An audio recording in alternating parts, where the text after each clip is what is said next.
సచివాలయ ఉద్యోగుల ఐక్యత మాపై అనిశ్చిత వ్యాఖ్యలు మాపై అనిశ్చిత వ్యాఖ్యలు మాపై అనిశ్చిత వ్యాఖ్యలు మా పని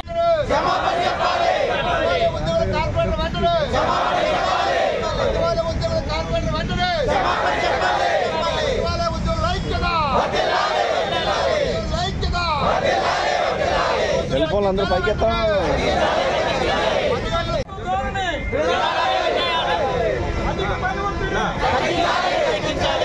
వెంకటన్న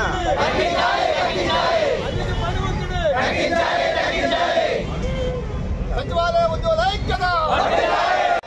ఆత్మగౌరవం సచివాలయ ఉద్యోగుల ఐక్యత సచివాలయ ఉద్యోగుల ఐక్యత మాపై అనిశ్చిత వ్యాఖ్యలు